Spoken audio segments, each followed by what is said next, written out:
Eliza's jazz club, her legacy, was crumbling.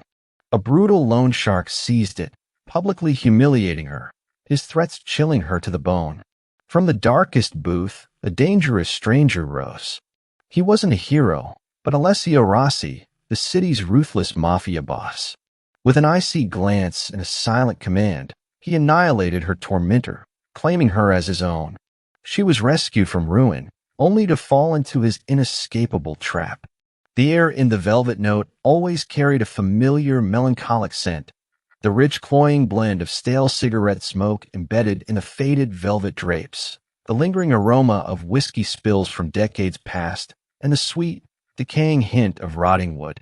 For Eliza, it was the smell of home, of memory, and now of a slow, excruciating death. Her weary fingers drifted across the scarred lid of the grand piano, the cool ivory keys a stark contrast to the clammy skin of her fingertips.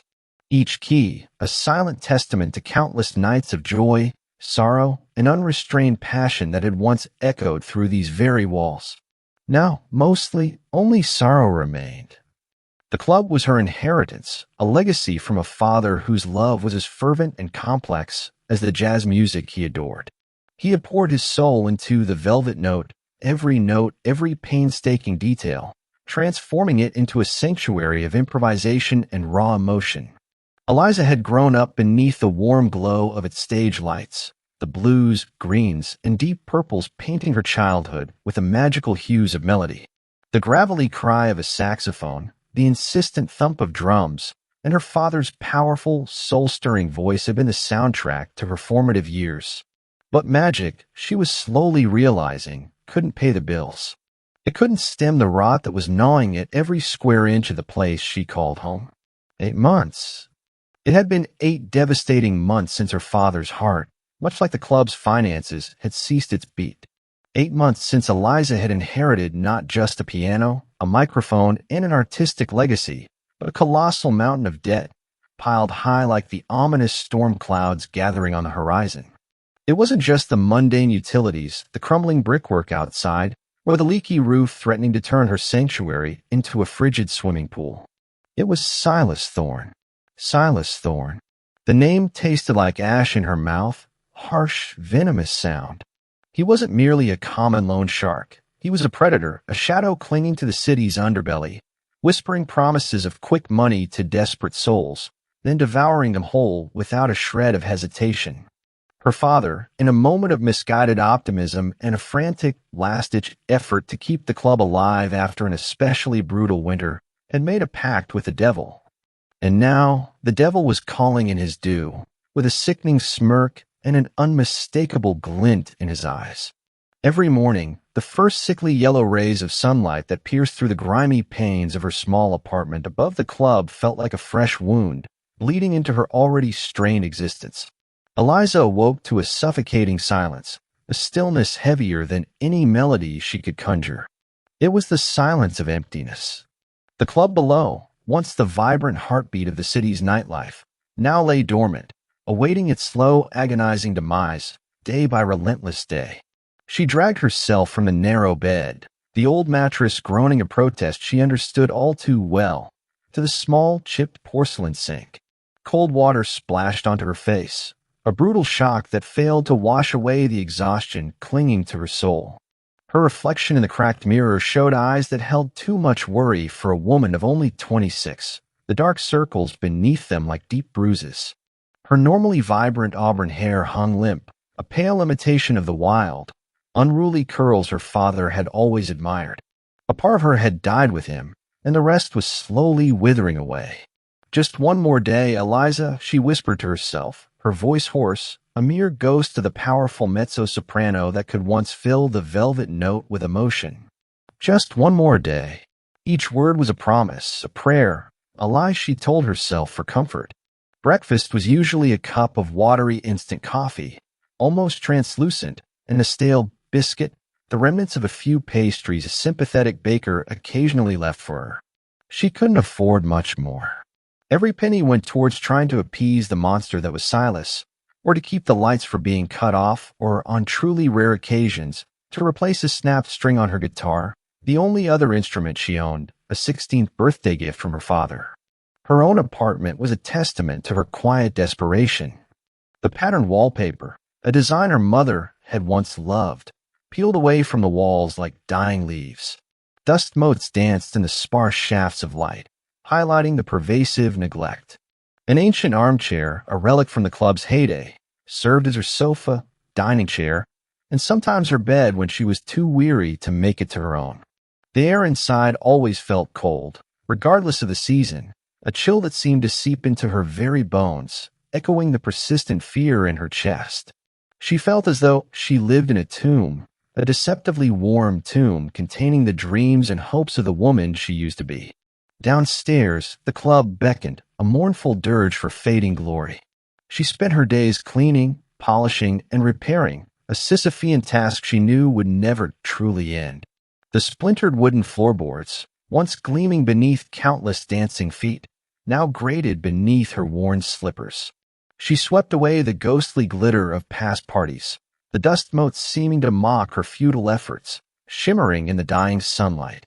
Sometimes she'd find a forgotten earring beneath a booth, a tiny, sparkling memento of a night when laughter and clinking glasses had drowned out every whisper of despair. Now those whispers were all she heard, gnawing at her mind. The stage, her sacred space, drew her the most. The microphone stand, once a proud sentinel, now leaned precariously, like a tired soldier awaiting defeat. The spotlights, many burned out, cast melancholic pools of light onto the empty floor. She sat at the piano for hours, not performing for an audience, but for herself, for her father, for the ghost of the velvet note. Her fingers drifted across the keys, coaxing out melodies that wept her unspoken pain, her stifled ambition, her crippling fear.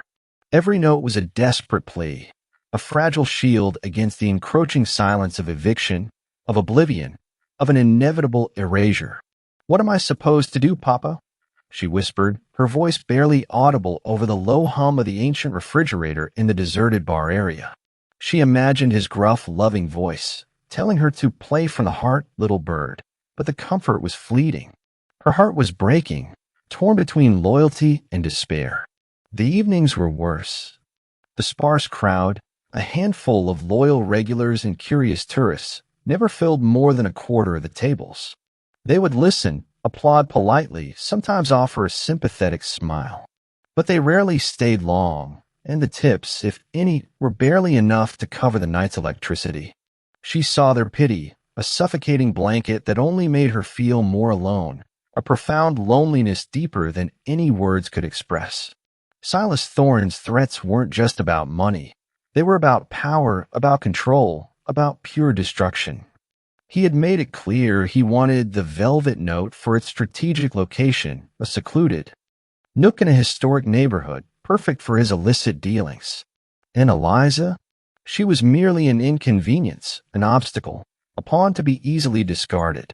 He had implied, with a cruel glint in his eye, that if she couldn't pay with money, there were other ways she could settle her father's debt.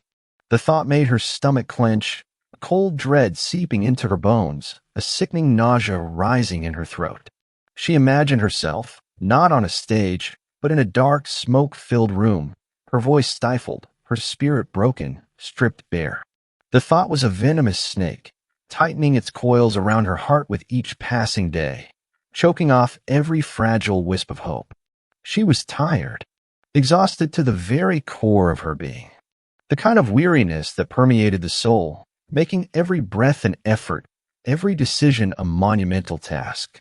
She was fighting a battle that she knew, deep down, she couldn't win.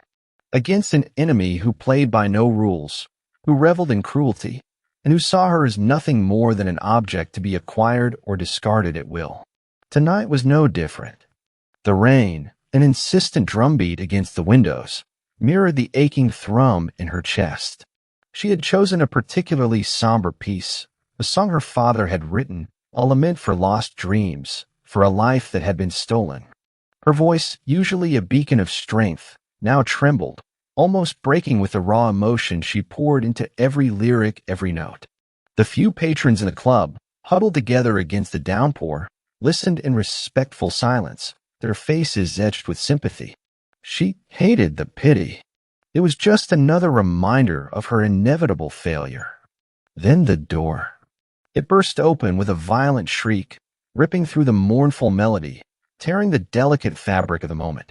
Cold, damp air rushed in, carrying the scent of ozone from the rain, and something far more insidious, the stench of menace. Eliza's fingers froze on the keys, her heart seizing in her chest, hammering like a trapped bird. Silas Thorne stood silhouetted in the doorway, his hulking, menacing frame temporarily eclipsing the streetlights outside. Two massive figures, his enforcers, moved in behind him, their faces like stone.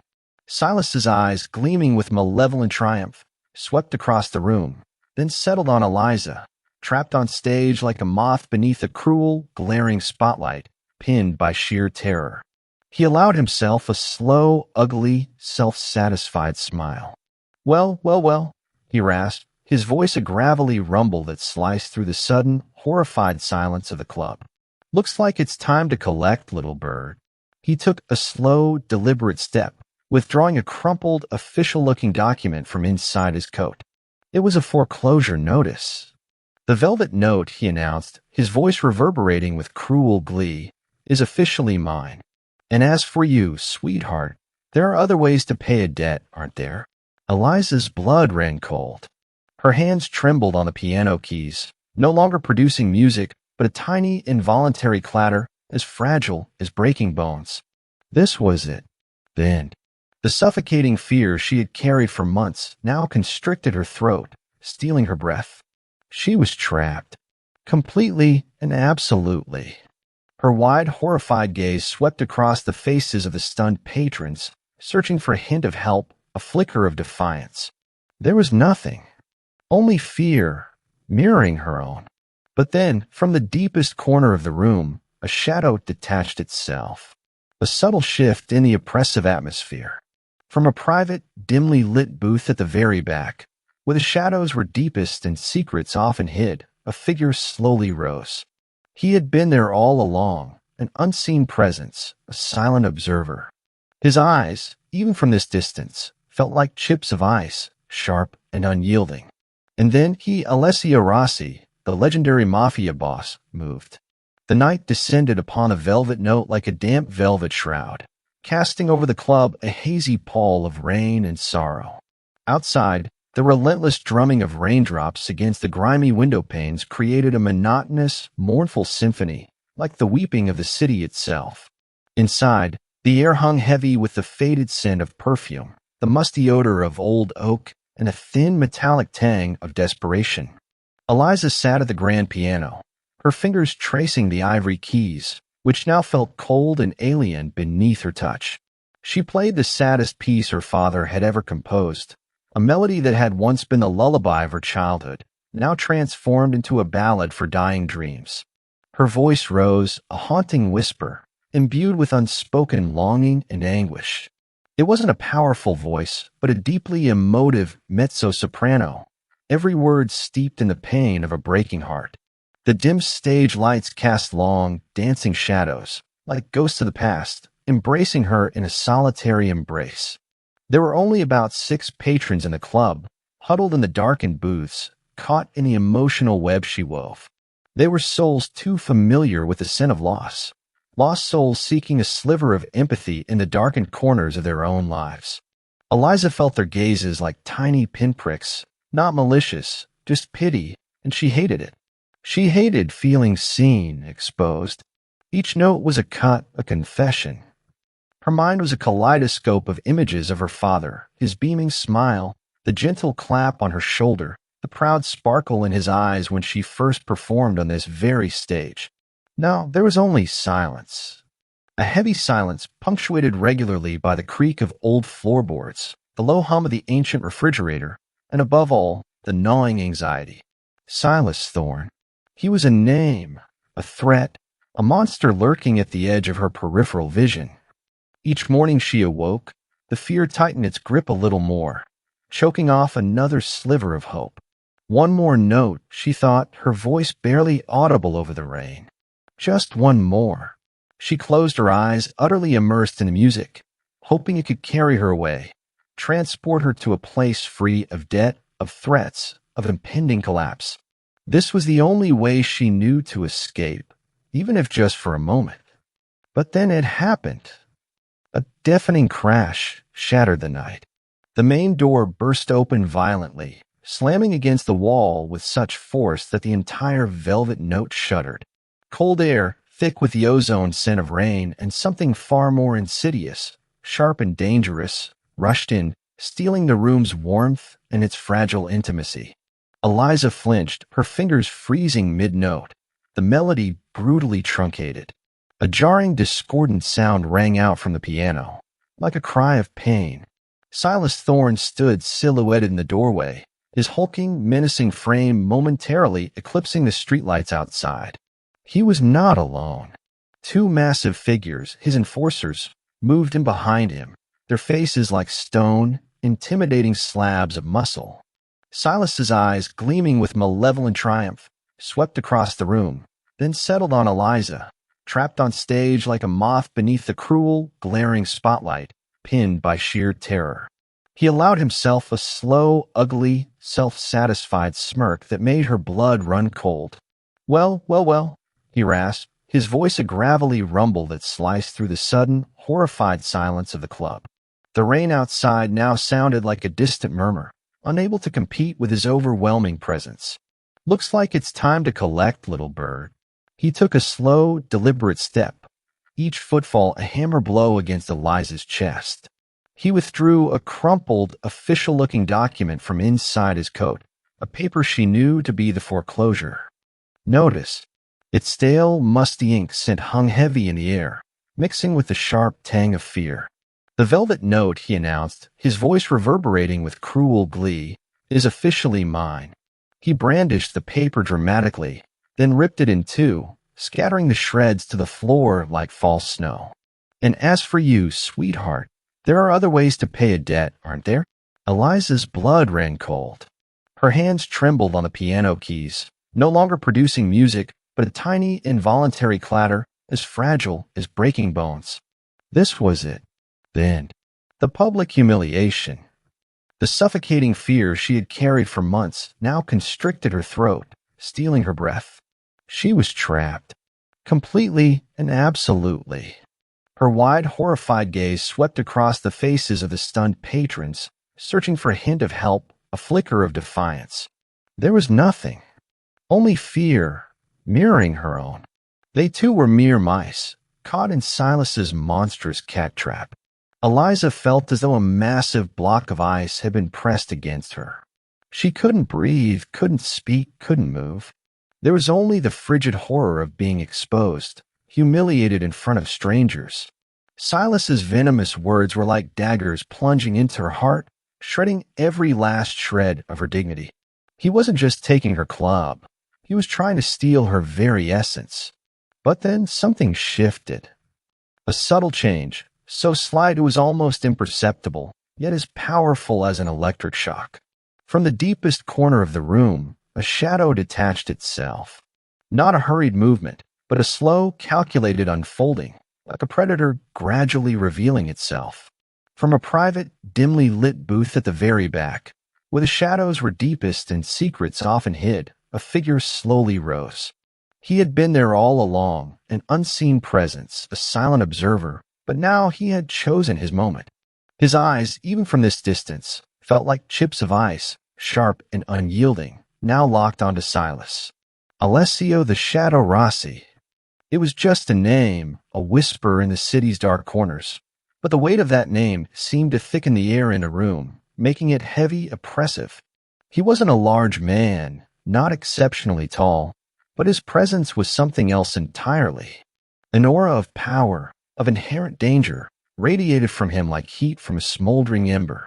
He wore a bespoke black suit, impeccably tailored, not a single crease out of place. The cuff of his pristine white shirt peeked out just enough to reveal a slim, platinum wristwatch, gleaming like a cold shooting star. It was an ostentatious display of luxury, and above all, it was a symbol of a world where men like Silas Thorne were mere minnows. He said nothing.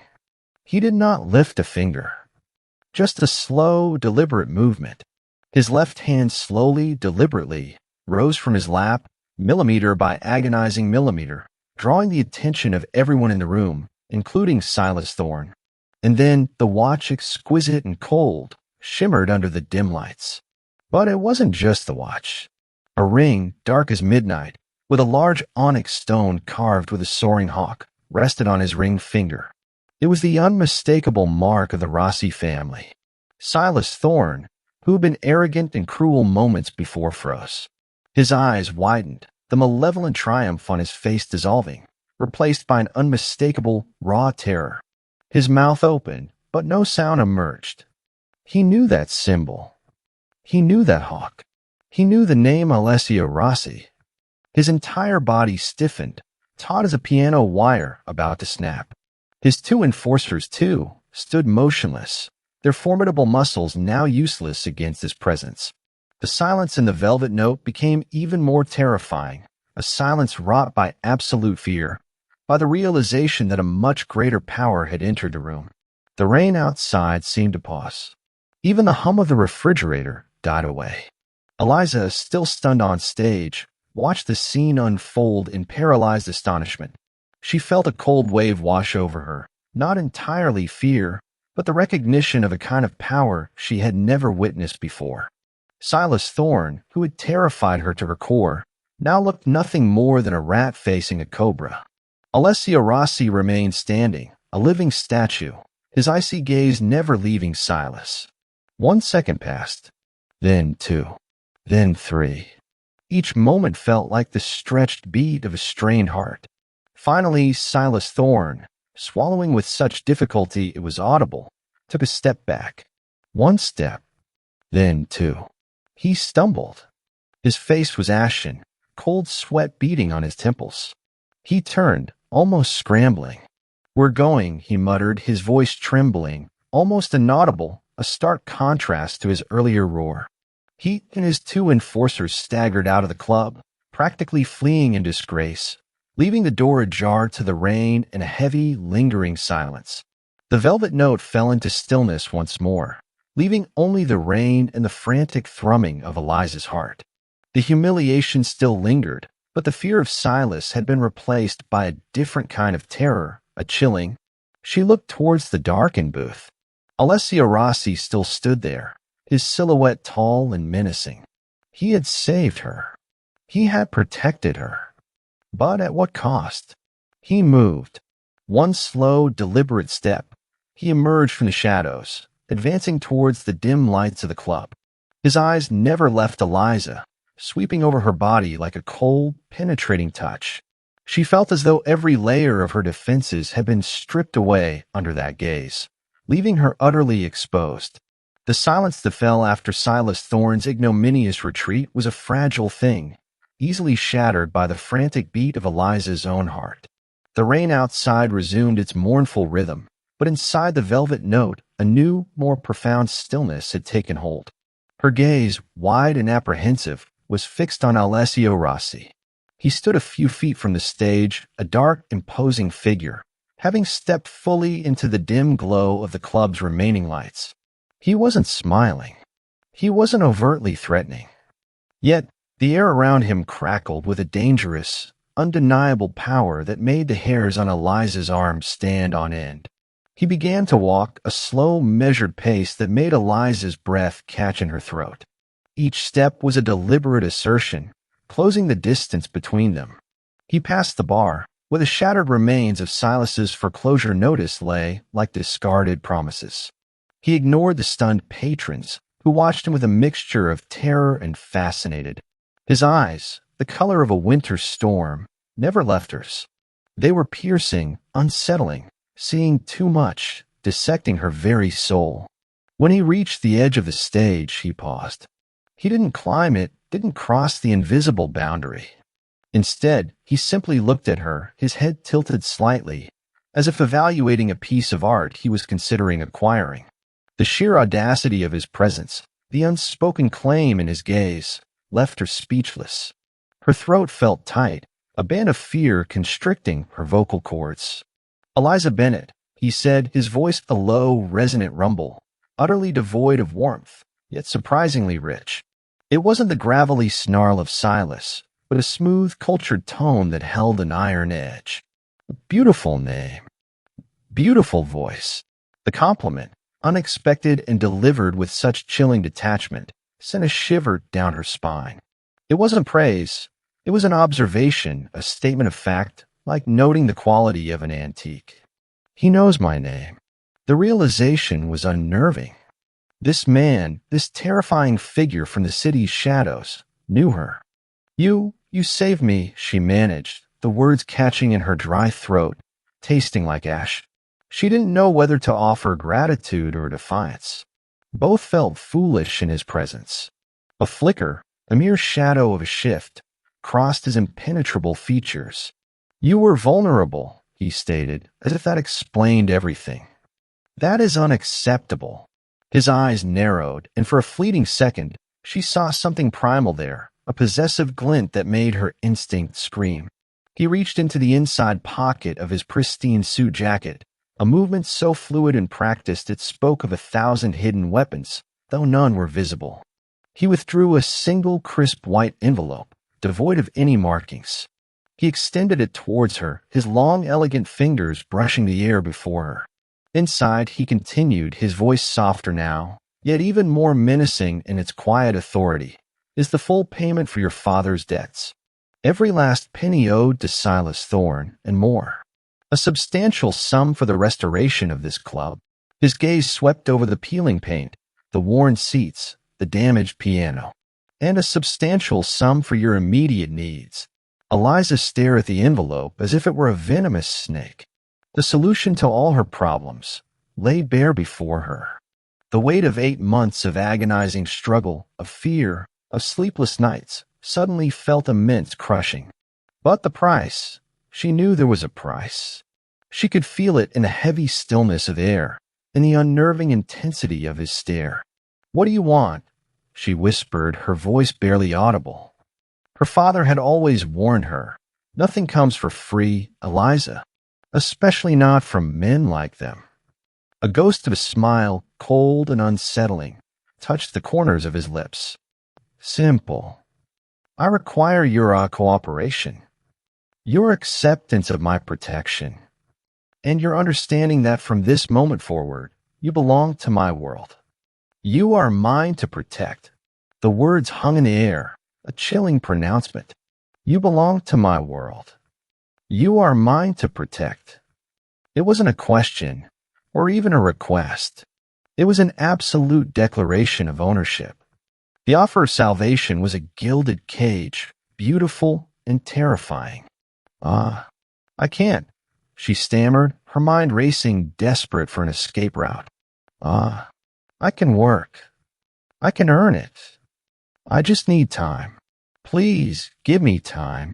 The idea of being beholden to this man, this mafia boss, was suffocating. She had fought so hard to remain independent, to keep her father's legacy untainted by the darkness that had ultimately consumed him. Rossi's head tilted again, a gesture that was both dismissive and subtly threatening. Time is a luxury you do not possess, Eliza. Silas Thorne will not simply disappear.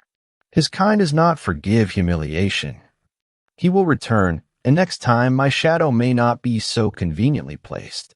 The mention of Silas sent a fresh wave of panic through her. She remembered his cruel smirk, the glint in his eyes as he spoke of other ways to pay. The memory of her shattered piano, the threats painted on her walls, flashed before her eyes. He was right. Silas wouldn't stop. He was a monster, but the monster standing before her now was a different breed entirely, a sleek, dangerous predator, offering a den in exchange for her freedom. I can't just be yours, she pleaded, her voice trembling, the word yours a bitter taste on her tongue. It felt like selling her soul, trading one form of slavery for another, albeit a more luxurious one. You already are, he countered, his voice flat, resolute. By the simple act of accepting my intervention tonight. By accepting my protection. The debt is settled, Eliza. But a new understanding has been established. He pushed the envelope closer, allowing it to rest on the edge of the stage. Consider it a contract. The terms are non-negotiable. She closed her eyes, a wave of despair washing over her. She imagined rejecting him, turning her back on the offer. What then? Silas would return. He would take the club, probably destroy it, and then what would become of her? The dark implications of his threats, the unspoken horrors, were far more tangible than any abstract concept of freedom. When she opened her eyes, her gaze was fixed on the envelope. It represented not just financial salvation, but physical safety. The memory of Silas's hands, reaching for her, sent a fresh tremor of fear through her. She was terrified of Rossi, yes, but she was more terrified of what awaited her if she refused him. With a shaky hand, Eliza reached out and picked up the envelope. The paper felt cold, heavy like a chain. The decision had been made for her, long before she even knew his name. She was trading one cage for another. But this cage, she admitted with a morbid resignation, came with a formidable, dangerous protector. Good, Rossi said, a subtle satisfaction in his voice. We have an understanding. He turned then, his dark silhouette receding back into the deeper shadows of the club, leaving her alone on the stage, clutching the envelope, feeling like a bird that had just been saved from a hungry cat, only to find itself trapped in the hand of the falconer. Her heart pounded, a frantic drum against her ribs. She was safe for now. But what did this safety entail? What did it truly mean to belong to Alessia Rossi, the shadow? She looked at the envelope in her hand, then at the empty space where he had stood. The true nature of her new prison was only just beginning to reveal itself. The scent hit Eliza first, a clean, almost antiseptic aroma that battled the ingrained mustiness of the velvet note. It was the sharp tang of fresh paint, the clean bite of new wood, and the subtle, expensive fragrance of industrial-strength polish. Gone were the faded velvet drapes, replaced by rich, untouched crimson. The splintered floorboards now gleamed with a deep, lustrous finish. The air, once heavy with decay and despair, now felt lighter, almost hopeful. And that, in itself, was a new kind of terror. 3 days had passed since Silas Thorne's public humiliation. 3 days since Eliza had, with a trembling hand, accepted the white envelope. 3 days since Alessia Rossi had claimed her. The club was a whirlwind of activity, a meticulously orchestrated symphony of renovation. Men in dark, anonymous suits, not the crude thugs of Silas, but sharp, efficient professionals, moved through the space with quiet authority. They were Rossi's men, she knew. Her silent, ever-present guardians, or jailers. Her small apartment above the club had also been subtly, unnervingly transformed. New plush rugs muted her footsteps. The chipped sink was gone, replaced by gleaming porcelain. A fully stocked refrigerator, overflowing with fresh produce and gourmet meals she couldn't remember ordering, now hummed softly in the corner. It was a golden cage, undeniably, but the bars were crafted from velvet and promises of security. Eliza felt like a ghost haunting her own, suddenly opulent home. Every touch of the new, soft fabrics, every sip of the expensive coffee, reminded her of the silent, powerful hand that had provided it all, and of the unspoken price. She spent her days watching, a prisoner in her own sanctuary. Her grand piano, miraculously restored, its keys polished to a pristine sheen, sat center stage, almost mocking her. She yearned to play, to lose herself in the music, but the notes felt hollow, tainted by the knowledge of whose power had salvaged them. Her hands, once effortlessly gliding across the keys, now felt heavy, burdened by the unspoken contract. Her interactions with Rossi were infrequent, yet each one was an electric jolt. He appeared unannounced, a shadow solidifying in her peripheral vision. The first time he found her staring blankly at the newly polished bar, a single tear tracking a path down her cheek. He wore the same immaculate black suit, a faint masculine scent, dark wood, leather, and something undefinable dangerous clinging to him. It was sophisticated, unlike anything she'd ever smelled in this club. You find it satisfactory? He had asked, his voice low, his gaze sweeping over the renovated space. He wasn't asking for her opinion. He was stating an expectation. Eliza flinched, startled by his sudden presence. "It's beautiful," she admitted, the word a struggle. "Too beautiful. It's not my club anymore. It's yours." His eyes, those chilling gray depths, narrowed fractionally. "It is your club, Eliza, but it falls under my protection." A subtle distinction, perhaps, but one you would do well to remember. He moved closer, his presence radiating a controlled intensity that made her skin tingle, with a mixture of fear and something unsettlingly akin to awareness. "The debt has been paid. You are free of Silas Thorne, but you are not free of me." He had then reached out, his long, elegant finger tracing the line of her jaw. His touch was feather-light, yet it burned, a brand of his possessive claim. Eliza froze, her breath catching. Every instinct screamed for her to recoil, but her body, inexplicably, remained still, a taut string vibrating under his touch. His thumb brushed over her lower lip, a deliberate, sensual motion that sent a shockwave through her. It was a silent challenge, a blatant assertion of dominance that left her trembling. "Play for me, Eliza," he had whispered, his voice a silken command. "When the club reopens. Only for me."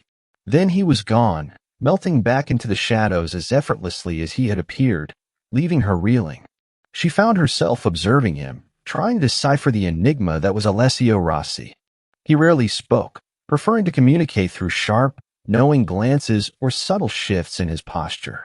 She would catch glimpses of him through the newly cleaned windows, overseeing the renovation, his back ramrod straight, his profile sharp and unyielding. Sometimes he would simply sit in his usual dark booth, watching her for long, silent minutes, his presence a heavy weight she could feel even when her back was turned. It was during one of these silent vigils that she saw a different side of him.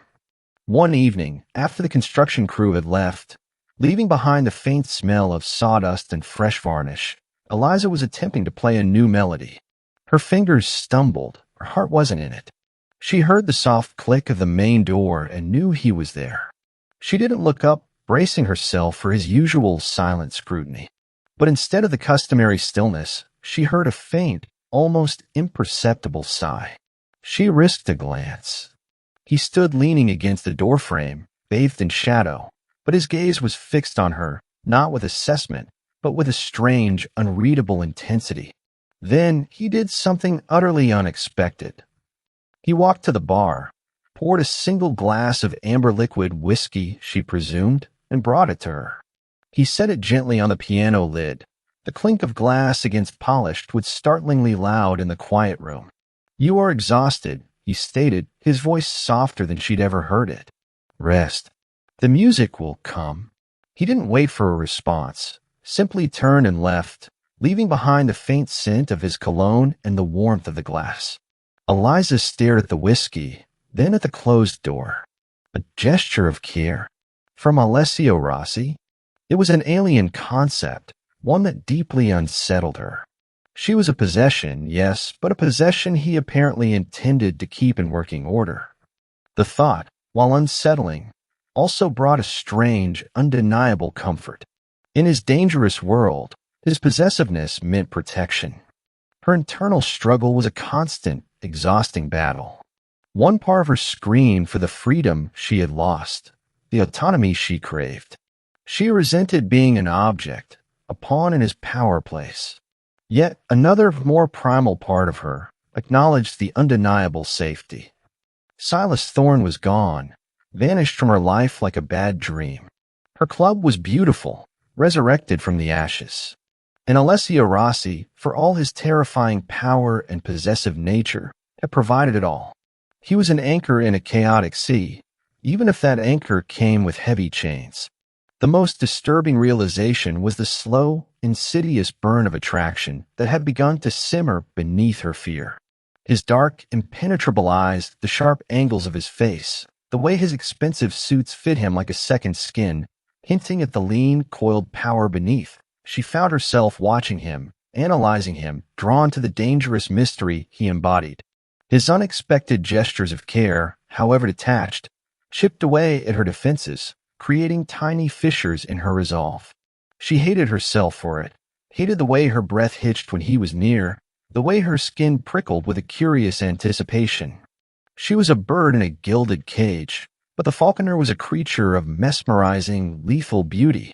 And as the days turned into weeks, Eliza began to wonder if the bars of her prison were not made of metal, but of something far more potent and inescapable, the burgeoning, terrifying pull of Alessio Rossi himself. The newly polished floorboards of the Velvet Note gleamed under the softened glow of renovated lights, reflecting Eliza's silhouette as she walked across the main stage. 2 weeks had passed since Alessio Rossi's silent decree, and the club pulsed with a cautious, unfamiliar energy. It was beautiful, undeniably so. The grand piano, meticulously repaired and tuned, responded to her touch with a resonance she hadn't heard since her father's time. The new sound system carried her voice, stronger now, more confident, throughout the space, wrapping around the patrons like a warm, intoxicating blanket. She was playing again, truly playing, pouring her soul into every note, but the freedom she felt was conditional. The new patrons were different too. Sharper, quieter, their eyes more observant. Many were Rossi's men, she knew. Sitting at the back, their presence a silent hum of vigilance. They were always there, a subtle but undeniable reminder of her new reality. She was a bird in a gilded cage, singing her heart out, but the bars were always present, woven into the very fabric of her new, luxurious existence. Her apartment upstairs was no less transformed. It was warm, impeccably clean, and always stocked with anything she could possibly desire. But the most unsettling luxury was the quiet efficiency of Rossi's security. A new, discreet security system blinked subtly by her door. Marco, Rossi's formidable, silent right-hand man, was often seen lingering downstairs, his presence a constant, watchful shadow. Eliza understood. She was under protection, but also under constant surveillance. Despite the fear, a strange, undeniable comfort had begun to settle in her. Silas Thorne was gone. Completely. The whispers on the street, caught by the new bar staff, who were also Rossi's men, she suspected, spoke of Silas's rapid, devastating downfall. He hadn't just been driven out, he had been erased. The ruthlessness of Rossi's world was a stark, brutal reality. Yet it was also the reason she could sleep at night without clutching a knife under her pillow. Tonight, the club was buzzing with more energy than usual. It was the unofficial grand reopening. Eliza, dressed in a simple, elegant black gown Rossi's people had provided, felt a flicker of her old passion return. She was playing a lively, improvisational piece, her fingers dancing across the keys, her voice a soaring, joyful declaration. She saw Alessio Rossi in his usual booth, bathed in shadow, his gaze a burning intensity she could feel even through the applause. He hadn't spoken more than a dozen words to her in 2 weeks, yet his presence was a constant, undeniable force. After her set, amidst the polite applause, she retreated to her newly furnished dressing room. The room, once dusty and cramped, now felt like a luxurious sanctuary, complete with plush velvet chairs and a vanity mirror framed by soft, warm lights. She sat, a little breathless, the adrenaline from the performance still coursing through her veins. A small, neatly wrapped package sat on her vanity. It wasn't there before. Eliza felt a prickle of unease. None of Rossi's men would place anything here without her knowledge. She reached for it, her fingers brushing against the rough brown paper. It was too light to be a gift, too stiff to be a letter. Her heart began to pound a slow, heavy rhythm against her ribs. With trembling hands, she unwrapped it.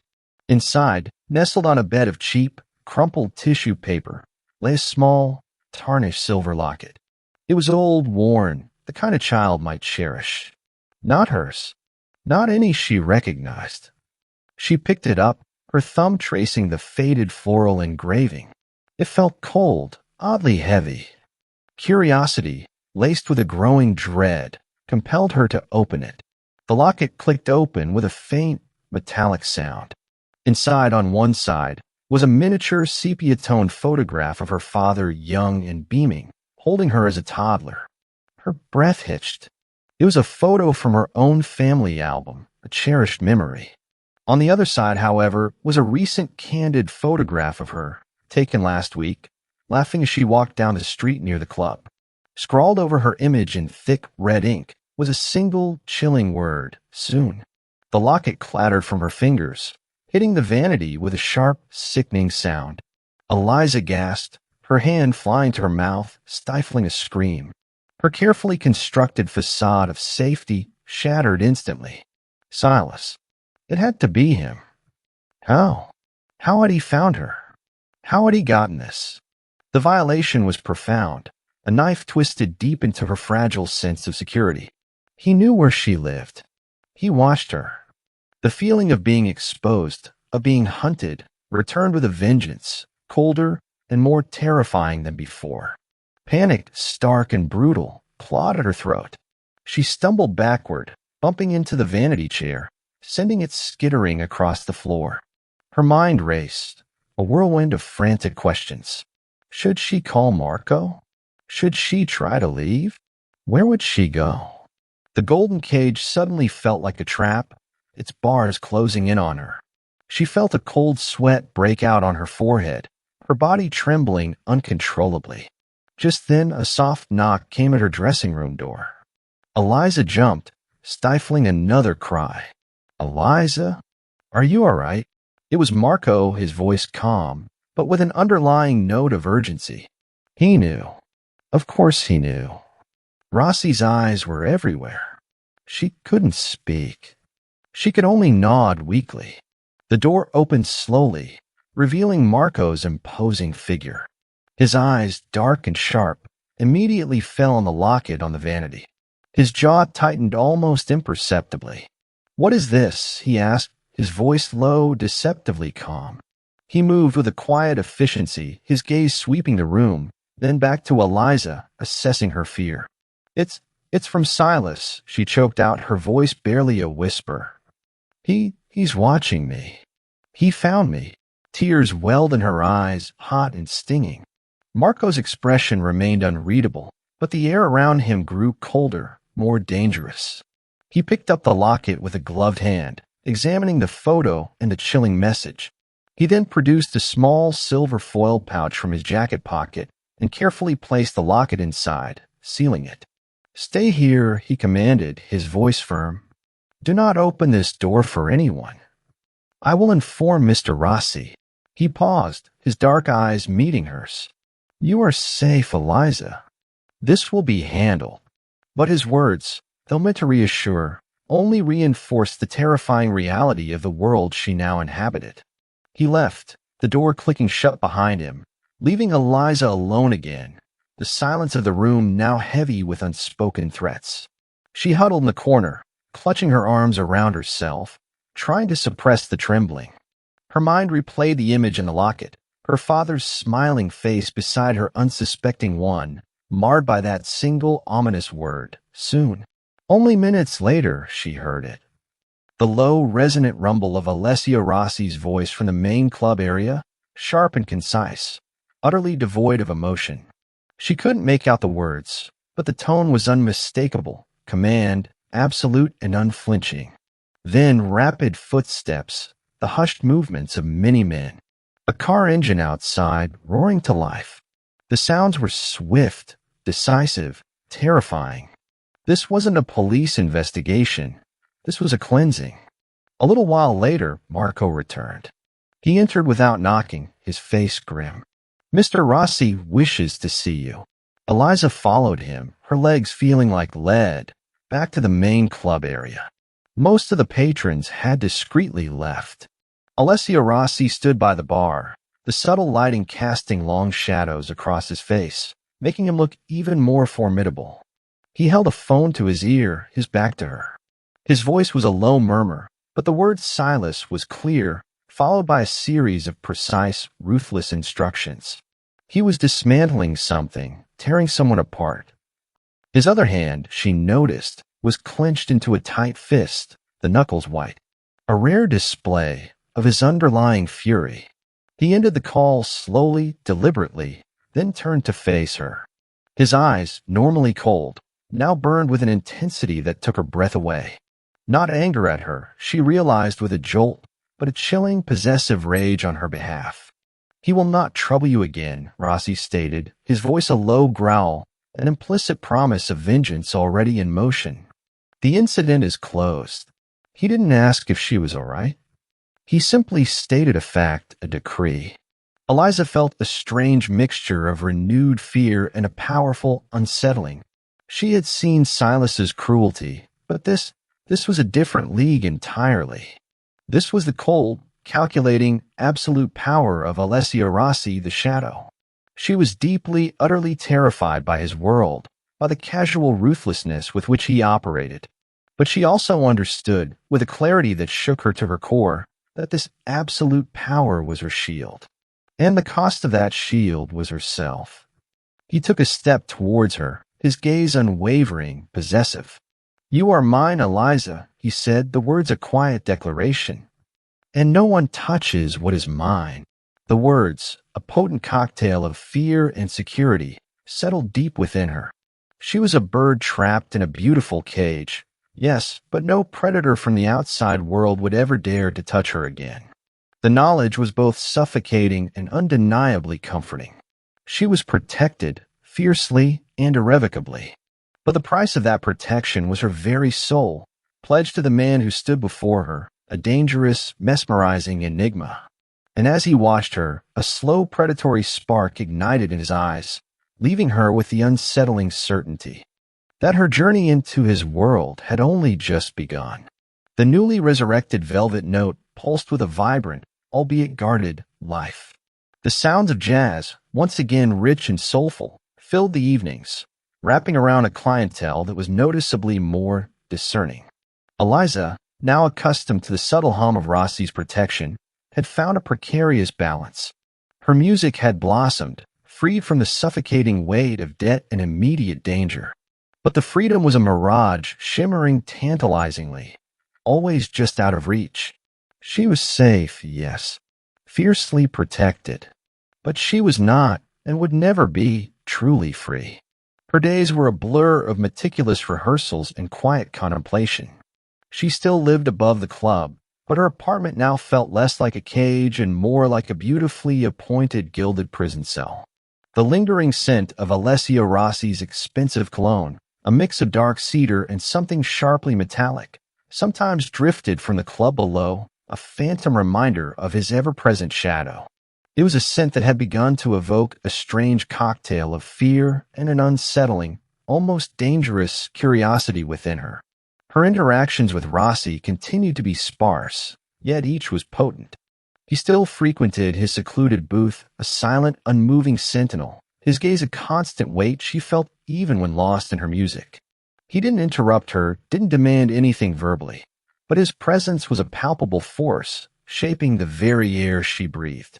Marco, his shadow, was always nearby, a quiet, watchful guardian whose dark eyes missed nothing. One evening, after the last patron had departed and the club lights had been dimmed to a soft, amber glow, Eliza found herself unable to leave the piano. A sense of melancholic nostalgia had settled over her, prompting her to play a piece her father had taught her, a complex, soulful blues melody that spoke of hardship, resilience, and a flicker of unwavering hope.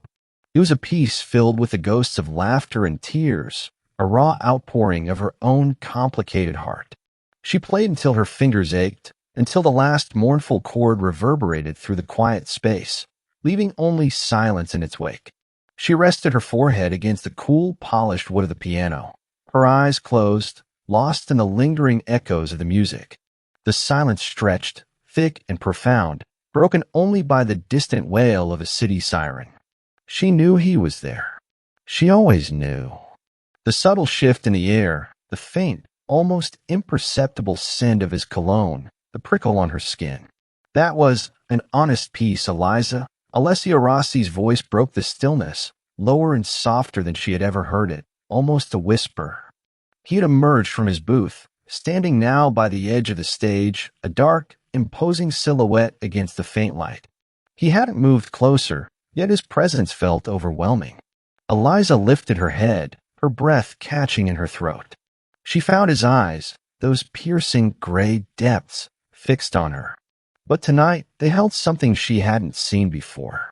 A flicker of recognition, or perhaps something akin to a shared understanding. There was a raw, almost haunted quality to his gaze, a vulnerability she found utterly disarming. "It was my father's," she managed, her voice a little shaky. "He taught it to me when I was just a girl." She wanted to retreat, to pull back into herself, but his intensity held her captive. He took a slow, deliberate step towards the stage, then another, until he stood directly in front of the piano. The faint light from the bar caught the side of his face, illuminating a jagged, faded scar just beneath his left temple, disappearing into his dark hair. It was thin, almost imperceptible unless you were looking, but it spoke of a violence, a past far darker than anything Eliza had ever known. Her gaze involuntarily drifted to it, then back to his eyes. She hesitated, a silent battle raging within her. Fear warned her to remain silent, to not probe the darkness that was Alessio Rossi. But curiosity, an irresistible, dangerous urge, pushed her forward. "That scar," she began, her voice barely a whisper. "How?" His jaw tightened, a muscle jumping in his cheek. His eyes, for a split second, hardened, becoming cold and impenetrable once more. Eliza instantly regretted her impulsiveness, her heart sinking. She had pushed too far. He would shut down, or worse, retaliate. But then the hardness softened, just slightly, replaced by that same haunted, distant look. He slowly raised a hand, his long, elegant fingers brushing lightly against the scar, a gesture so unguarded it startled her. "A lesson," he said, his voice flat, devoid of emotion, yet heavy with unspoken history. "From a time when I believed blood was thicker than betrayal." The words hung in the air, a chilling fragment of a world she could barely comprehend. Betrayal. The word resonated with a hollow ache in her own heart, a reminder of her father's desperate, misguided trust in Silas Thorne. She looked at him, not as Alessio Rossi, the formidable mafia boss, but as a man who had clearly suffered a profound wound. "I understand," Eliza said softly, surprising herself with a sudden rush of empathy. "My father, he trusted the wrong man. It cost him everything, and now it had almost cost her everything too." Rossi's gaze sharpened, a flicker of genuine interest in his eyes. "Tell me about him," he commanded, not unkindly, but with the innate authority she had come to expect. He pulled a chair from a nearby table, not to sit in, but to turn it towards the piano, as if preparing for a long conversation. He rested his forearm on the back of the chair, and as he did, the cuff of his shirt slid back, revealing another scar, a thicker, more brutal gash running along the inside of his forearm. Well, deep. A testament to immense pain. Eliza found herself telling him about her father, about his passion for jazz, his dreams for the velvet note, his stubborn refusal to compromise his art, even as the debts mounted. She spoke of his booming laugh, the way he taught her to find the soul in every note, the warmth of his embrace. As she spoke, she watched Rossi. He listened with an intensity that bordered on fierce, his eyes never leaving her face. She saw a subtle softening around his mouth, a less guarded posture. For the first time, she wasn't just his property. She was a storyteller, sharing a piece of her heart, and he was listening. When she finished, her voice hoarse, the club was steeped in a deep, intimate silence. Rossi remained still, his gaze distant, as if lost in his own thoughts. "My family," he finally said, his voice barely audible, a rough rasp. "They believed in strength above all. In loyalty. But loyalty, it is a fragile thing, easily corrupted." He paused, his gaze fixing on the scar on his forearm. "That," he gestured to it, "was from a man I considered a brother. He sold us out to a rival family. My father, he paid the price." His eyes met hers, and for a fleeting, terrifying moment, Eliza saw the raw, unadulterated pain of a son who had lost his father to betrayal. "I learned that day, Eliza, that trust is a weapon. And vulnerability, it is a fatal flaw." Eliza felt a profound, unsettling connection. Their wounds, though born from different worlds, resonated with a shared ache of loss and betrayal. He wasn't just a cold, calculating mafia boss. He was a man scarred by a past she could, in some twisted way, understand. A man who had built an impenetrable fortress around himself, not just for power, but for survival. It doesn't have to be, she whispered, her voice brave despite the trembling in her stomach. Vulnerability. It can be strength, too. To let someone in. To heal. His gaze, dark and intense, pierced through her. A dangerous philosophy for my world. Perhaps, she conceded, meeting his stare directly. But perhaps your world needs a different kind of strength. He looked at her then, a long, searching look that stripped away all pretense. The air between them crackled, thick with unspoken emotions. Fear, respect, curiosity, and an undeniable, powerful current of attraction. The lines had blurred, irrevocably. He was still her protector, her captor, but he was also a something more. A damaged man, glimpsed through a crack in his formidable armor. He rose slowly, breaking the spell, and walked back towards his booth. "It is late, Eliza," he said, his voice regaining its usual steel. "Rest. You play beautifully." He reached the entrance to his booth, then paused, turning back. His eyes held a deeper, more possessive gleam than she had ever seen. "But remember," he added, his voice low, a soft, dangerous rumble that sent shivers down her spine, "my world is not for the weak. And you, Eliza, you are now very much a part of it." He disappeared into the shadows, leaving her alone once more, the warmth of their shared vulnerability slowly fading, replaced by the chilling weight of his final words. She was part of his world, and she had just touched the hidden wounds of its king. The thought both terrified and strangely thrilled her, leaving her with the unsettling certainty that her heart, much like her life, was no longer entirely her own. The fragile intimacy forged in the quiet aftermath of the music, the shared confessions of old wounds, had lent a deceptive sense of security to Eliza's world. 2 months had passed since Alessio Rossi had revealed a glimpse of the man beneath the impenetrable mafia boss. 2 months since she had dared to hope for something beyond mere survival. The Velvet Note thrived, a beacon of art and guarded luxury under Rossi's formidable shadow. Her music, now infused with a complex blend of newfound hope and simmering dread, resonated deeper with her growing audience. She had begun to trust him, cautiously, tentatively. Not completely, perhaps, but enough to feel a strange, possessive comfort in his unspoken protection. He was a dangerous man, yes, but her dangerous man. He watched her, cared for her in his own brutal way, and had, in that one quiet night, shown her a piece of his soul. The lines between captor and protector, between fear and something akin to a dark, powerful attraction, had blurred almost beyond recognition. Then the world shattered. It began subtly, a series of small, unsettling incidents. A sudden, inexplicable malfunction of the club's state-of-the-art security system, a glitch that Marco assured her was an anomaly. A fleeting shadow at her apartment window late one night, dismissed as imagination. A strange, acrid smell of ozone and burnt sugar lingering in the alley behind the club, attributed to a faulty transformer. Eliza tried to ignore them, to convince herself it was merely her own lingering paranoia, a ghost from Silas Thorne's reign. But a cold knot of dread began to tighten in her stomach. Rossi, too, sensed the shift. His visits became more frequent, his gaze more intense, analytical. He would sit in his booth for hours, not just watching her, but watching everything, his dark eyes scanning every face, every corner, every shadow. The air around him grew taut, charged with a barely contained vigilance. Eliza felt his unspoken tension, a chilling premonition of something terrible about to break. One rainy Tuesday night, after a particularly soulful performance, Eliza was walking from the stage to her dressing room. The club was still buzzing with a handful of late-night patrons, and Marco stood by the main door, his back to her, overseeing the departure of a few stragglers. The corridor to her dressing room was usually well lit, but tonight, one of the bulbs flickered, casting eerie, shifting shadows.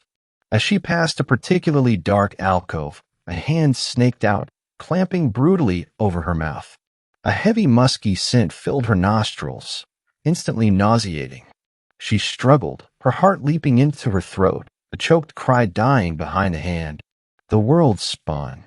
A sharp, searing pain exploded at the back of her head, and then darkness. Suffocating, absolute darkness. When Eliza woke, her head throbbed with a dull, persistent ache. Her mouth felt dry, metallic. She tried to move, but her wrists and ankles were bound tightly with coarse rope, digging into her skin. Panic, stark and raw, clawed at her. She was in a small, windowless room, the air thick with the smell of damp concrete and something vaguely chemical. A single bare bulb hung from the ceiling, casting a harsh, unforgiving light on her surroundings. She looked around frantically. Empty. Cold. A chilling sense of utter isolation washed over her. She was alone. Truly, terribly alone. A low, guttural chuckle echoed from the shadows in the corner. Eliza's blood ran cold. He had been there all along. A figure detached itself from the gloom, stepping into the harsh light. Silas Thorne. His face was a grotesque mask of fury and triumph. His eyes, still bearing a fading bruise from Rossi's earlier intervention, glinted with malevolent glee. He was thinner, more feral, his clothes dirtier, but his hatred was undiminished. He had returned, like a cockroach from the dark, stronger and more vengeful than ever. Surprise, little bird, Silas sneered, his voice a venomous hiss. Did you really think your fancy mafia king could protect you forever? Did you really think I'd forget the humiliation? He gestured around the sordid room. This isn't his velvet club, is it? This is my world. And you, Eliza, are back in it. Despair, cold and absolute, gripped Eliza's heart. She had dared to believe she was safe. She had dared to feel cherished, even in Rossi's possessive gaze. Now it was all a cruel illusion. She was utterly helpless, completely at his mercy. Why? She croaked, her voice raw. What do you want? Silas laughed, harsh, grating sound. Revenge, little bird. Pure, unadulterated revenge. Rossi took everything from me. My business. My reputation. My dignity. Now I'm taking what's his. He circled her slowly, like a shark sizing up its prey, his eyes lingering on her trembling form. And I'm going to make him watch you break. Just like he broke me. The full horror of her situation crashed over her. He wasn't just after her. He was after Rossi, and she was merely the instrument of his vengeance. The thought of Rossi, of his cold fury, flashed through her mind. Would he even care? Would he believe she had betrayed him, somehow, by allowing herself to be captured? A fresh wave of despair washed over her. She was just a pawn. Always a pawn. Meanwhile, back at the Velvet Note, chaos erupted. Marco burst into Rossi's private office, his face a mask of grim urgency. Eliza is gone, Mr. Rossi. The back door was forced open.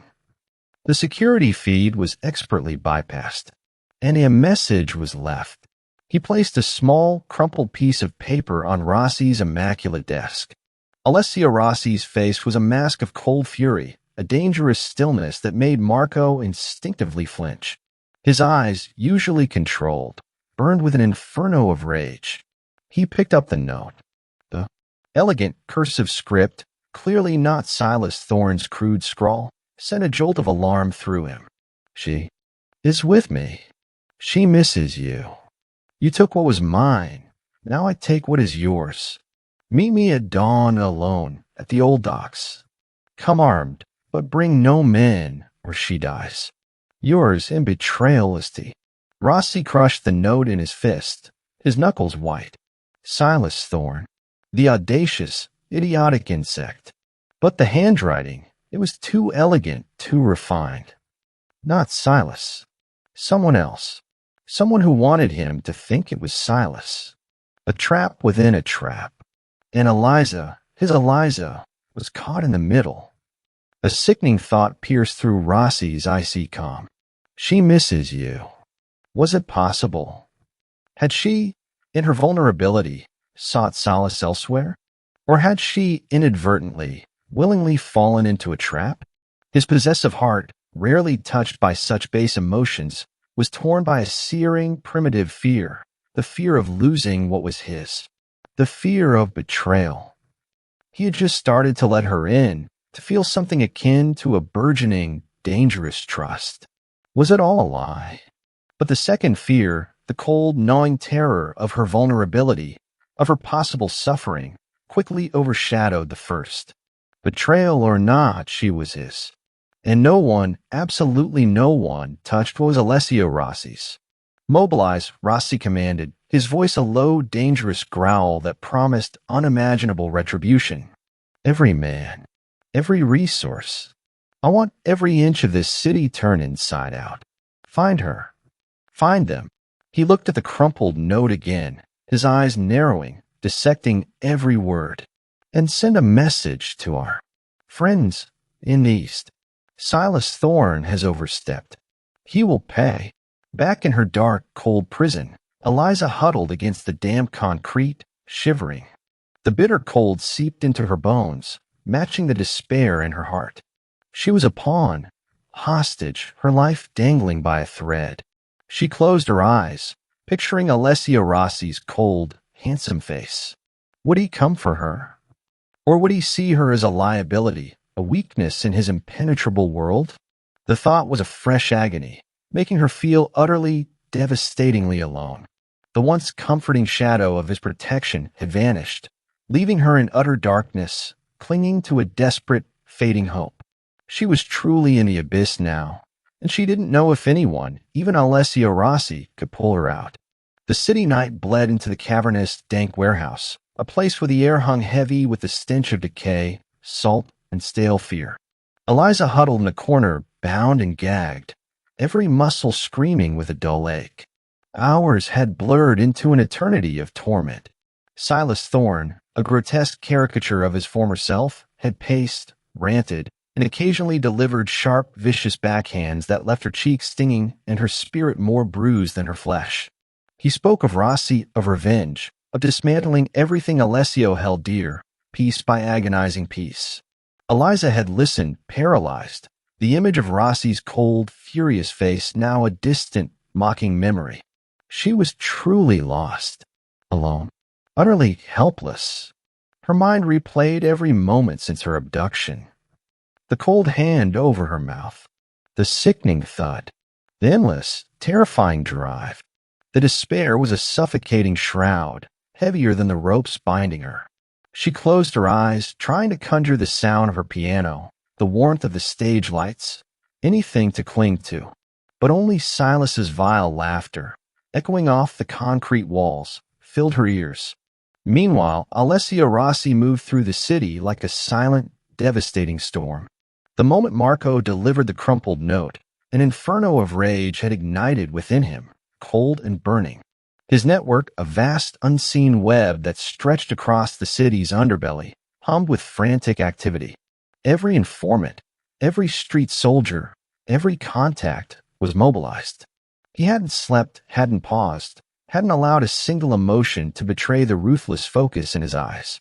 He pored over maps, interrogated terrified thugs, his voice a low, dangerous growl that promised unimaginable retribution to anyone who withheld information. The note, with its crude demands for a solo confrontation, was a blatant trap. But the subtle elegance of the handwriting, the specific choice of the old docks, a long-abandoned sector known for its labyrinthine warehouses and treacherous waterways, confirmed his suspicion. Silas Thorne was a pawn, controlled by someone far more calculating. But that didn't matter. Silas was the one with Eliza, and that made him dead. Rossi arrived at the docks as dawn threatened to break, painting the polluted sky in bruised purples and blood oranges. He was alone, as demanded, but alone in his world was a relative term. Marco and a dozen of his most trusted, heavily armed men were positioned strategically, shadows within shadows, covering every approach. Rossi emerged from his armored sedan, a dark, precise silhouette against the industrial decay. He wore a heavy, tailored overcoat, concealing the custom-made Beretta tucked securely into his waistband and a smaller, more lethal blade strapped to his forearm. The chill morning air bit at his exposed skin, but he felt nothing but the icy focus of his mission. He found Silas in the largest warehouse, a hulking structure that groaned under the weight of rusted dreams and forgotten cargo. The main door, half-rotted, hung ajar, revealing a tableau of absolute horror. Eliza, pale and trembling, gagged, bound, and slumped against a stack of crates. Her hair, once a vibrant auburn, was now tangled, dull. Her eyes, wide and terrified, met his across the vast, cold expanse of the warehouse. His breath hitched, a silent, internal gasp of pure, primal fury. The sight of her, so utterly vulnerable, so clearly violated, ignited a cold, destructive fire in his soul. Silas Thorne stood over her, a triumphant, sneering grin splitting his bruised face. Two hulking figures, hard muscle, flanked him. Well, Alessio, Silas crowed, his voice echoing with a manic glee. Punctual as ever. And alone. A man of your word. Impressive. He stepped closer to Eliza, placing a filthy boot near her head. She's been quite a quiet, though I imagine she has much to tell you. About her loyalties. Rossi's eyes, burning like cold steel, locked onto Silas. He ignored the veiled accusation, the taunt. All he saw was Eliza's trembling form, her silent plea for rescue. He felt a savage, almost uncontrollable urge to tear Silas apart with his bare hands. But he was a man of control, even in the face of such absolute provocation. Release her, Rossi commanded, his voice a low, gravelly rumble that filled the vast space, carrying an indomitable weight of authority. It was not a request. It was a death sentence. Silas laughed, harsh, grating sound. And why should I, Alessio? You took everything. Now I have your prize, your little songbird. What will you give me for her? He kicked lightly at Eliza's side. She whimpered, a small choked sound that tore at Rossi's composure. That whimpered sound. It shattered the last vestiges of Rossi's self-control. His composure, honed over decades of ruthless power, cracked. The ice in his veins turned to liquid fire. He moved. Not a sudden charge, but a terrifyingly fluid transition. 1 second, he was standing still. The next, his hand was a blur, the Beretta drawn and leveled in a single, practiced motion. The muffled crack of the suppressed shot was barely audible over the wind whistling through the warehouse, but its impact was undeniable. One of Silas's men, standing closest to Eliza, crumpled silently to the ground, crimson stain blossoming rapidly on his chest. Silas's triumphant sneer vanished, replaced by stark terror. He fumbled for a knife. The remaining thug lunged, a crude, desperate attack. Rossi didn't flinch. He met the charge head-on, his movements impossibly fast, a blur of controlled violence. The heavy overcoat swirled, revealing the flash of the blade, a silent, brutal slice. The man choked, a gurgle of blood, and fell. Now only Silas stood, alone, trembling. His face was pure, unadulterated fear. Rossi advanced, his gaze a burning inferno, his every step a deliberate march towards vengeance. The Beretta was still in his hand, but he no longer needed it. This was personal. This was primal. You touched what was mine, Rossi snarled, his voice guttural, raw with the fury Eliza had never imagined possible. His control was gone, replaced by a savage, consuming rage. You violated my property. You will pay. Silas stumbled backward, tripping over a discarded pallet. No. Alessio, wait. It wasn't just me. There were others. They made me. I can tell you, he pleaded, desperation making his voice a high-pitched whine. But Rossi didn't listen. He didn't care about others. He only cared about the pain Silas had inflicted on Eliza, on his Eliza. He reached Silas, his hands, usually so precise and elegant, now brutal instruments of retribution. He grabbed Silas by the throat, lifting him effortlessly, pinning him against a rusty metal support beam. Silas gasped, his feet dangling uselessly. Eliza watched, tears streaming down her face, the gag useless against the raw, visceral terror. And yet, beneath the terror, a strange, undeniable thrill. He was a monster, yes, a terrifying, ruthless force of nature. But he was doing this for her. This brutal, terrifying man was enacting vengeance for her suffering, claiming her with every savage blow. Rossi's eyes, molten silver, stare into Silas's terrified face. "No one threatens what is mine," he whispered, each word a hammer blow. "No one touches what I protect." There was a sickening crack, a sound of bone and cartilage tearing. Silas's eyes rolled back. His body went limp, a dead weight in Rossi's hands. Rossi dropped him, Silas's lifeless form, hitting the concrete floor with a dull thud. He didn't spare the body a second glance. His eyes, still blazing with a cold, possessive fury, immediately found Eliza. He strode towards her, his presence overwhelming, terrifying, yet radiating an undeniable promise of absolute safety. He knelt, his movements precise despite the lingering adrenaline. His fingers, surprisingly gentle, tore away the gag from her mouth, then quickly untied the ropes binding her wrists and ankles. Eliza gasped, a ragged, choking sound, rubbing her raw skin. She looked up at him, her eyes wide, still filled with terror, but also with a dawning, terrifying. "Are you harmed?" he demanded, his voice still rough, but with an underlying current of fierce concern that sent a jolt through her. His gaze swept over her, assessing every inch, his possessive fury still palpable. Eliza could only shake her head, tears continuing to flow. She was still terrified, still trembling, but the sight of him, his dangerous power unleashed solely for her, ignited a strange primal connection. He was a killer. He was merciless. But he was her killer. Her merciless protector. He pulled her into his arms, a sudden, fierce embrace that stole her breath. His expensive coat, smelling of cedar and danger, enveloped her. His strong arms, still vibrating with the aftermath of violence, held her tightly against his hard chest. She could feel the rapid, powerful beat of his heart, a primal drum that echoed the frantic rhythm of her own. She was safe. Undeniably, irrevocably safe. But the world had shifted. She had witnessed the true, devastating power of Alessia Rossi, the Shadow.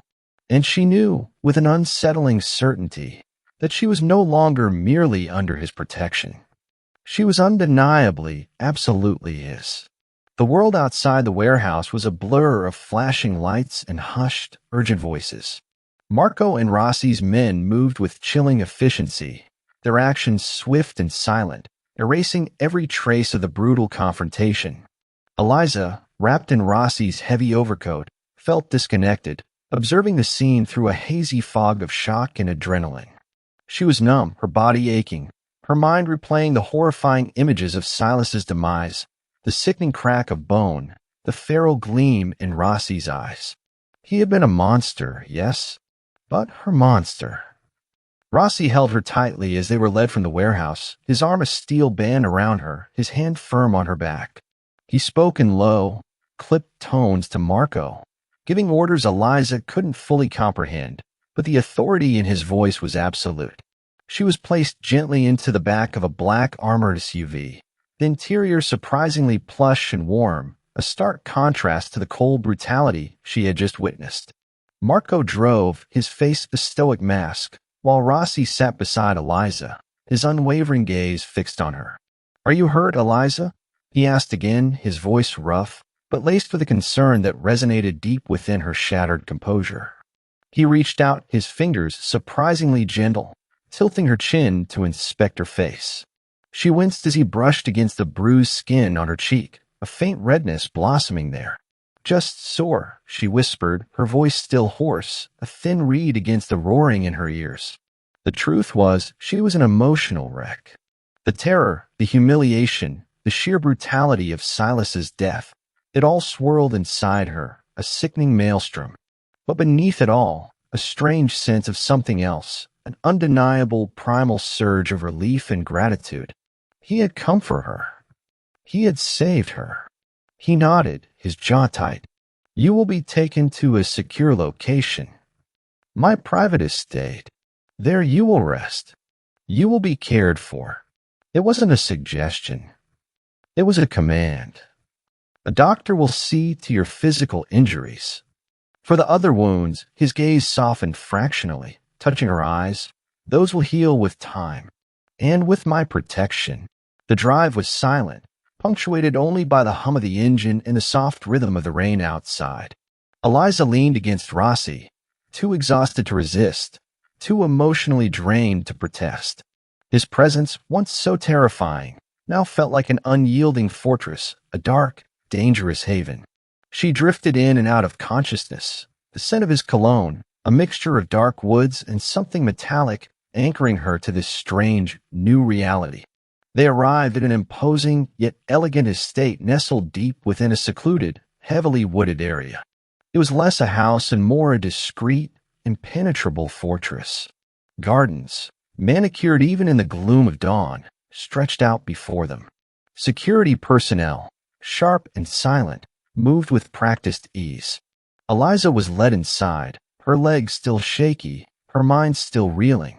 The room she was taken to was a master suite, opulent yet tasteful. Soft lamplight bathed the space in a warm glow. A vast, plush bed, adorned with silken sheets, beckoned. A hot bath, prepared with fragrant oils, awaited her. For the first time in what felt like an eternity, she felt a profound sense of safety. A quiet, efficient woman, impeccably dressed and radiating a calm competence, entered. I am Dr. Elena Vitali, Ms. Bennett. Mr. Rossi has informed me of your ordeal. I am here to ensure your complete recovery. Her hands were gentle, her eyes kind, as she examined Eliza's bruised cheek, her raw wrists, and quietly assessed her state of shock. Eliza spent the next few days in a haze of healing. Dr. Vitali was diligent, prescribing pain medication for her physical injuries and calming tonics for her frayed nerves. Warm, nourishing meals were brought to her. She slept deeply, fitfully, sometimes waking with a gasp, the horrors of the warehouse replaying in her mind. But each time, the solid, unwavering presence of Rossi's security, the quiet efficiency of the staff, reminded her that she was safe. Rossi himself visited often. He didn't stay long, often just sitting silently by her bedside, watching her. His presence was a heavy, comforting weight. He rarely spoke, but his gaze, intense and possessive, communicated everything.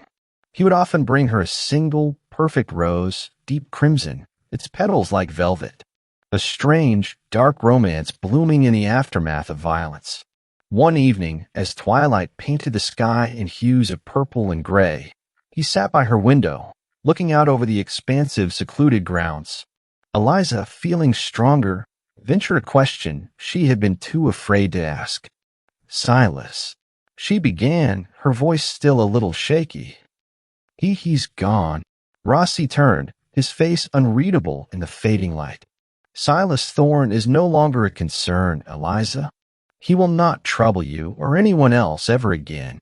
His voice was flat, devoid of emotion, yet the underlying implication was clear, chilling in its finality. The exact details of Silas's ultimate fate were left unsaid, but Eliza understood. Rossi's justice was absolute, swift, and brutal. He had erased him. He then rose and walked to her bedside, taking her hand. His touch was firm, possessive, yet imbued with a strange, dark tenderness. The world is a dangerous place, Eliza, especially when one possesses something beautiful, something valuable. His thumb stroked the back of her hand. You are beautiful. You are valuable. You are mine. The words, a reaffirmation of his ownership, no longer brought the same fear. Instead, they brought a complex mix of feelings, resignation, yes, but also a profound, unsettling comfort. In his dangerous world, her subjugation was her safety. The velvet note will reopen, he continued, his gaze intense. Stronger. More secure. Your music will flourish. You will have everything you need. But you will understand one thing, Eliza. Your life, your choices, they are now intertwined with mine. My protection comes with absolute loyalty, absolute trust. His grip on her hand tightened, a silent emphasis. There will be no more hidden threats, no more vulnerability, because I will be watching. Eliza looked into his eyes, those deep storm gray pools that held so much power, so much darkness, and a strange, undeniable devotion. She was no longer just an artist. She was the prized possession of a mafia boss. And as the night deepened, blanketing the estate in its impenetrable darkness, Eliza understood the full weight of her new reality. She was safe, yes, but her safety was a shadow, and she was forever bound to its formidable, dangerous embrace. Have you ever felt utterly lost, your dreams shattered, questioning your own worth? Eliza's world crumbled under debt and public humiliation. Yet, from the deepest shadows, Alessio Rossi, a dangerous mafia boss, emerged not as a villain, but as her fierce protector. His possessive love rebuilt her life, proving that even in the most gilded, terrifying traps, true belonging can blossom. Your past wounds don't define you. If Eliza's resilience resonated, if you believe love can heal even the darkest scars, please like this video, subscribe for more stories of fierce romance, and comment, "I am worthy" below to join our community. Together, we find solace in the shadows.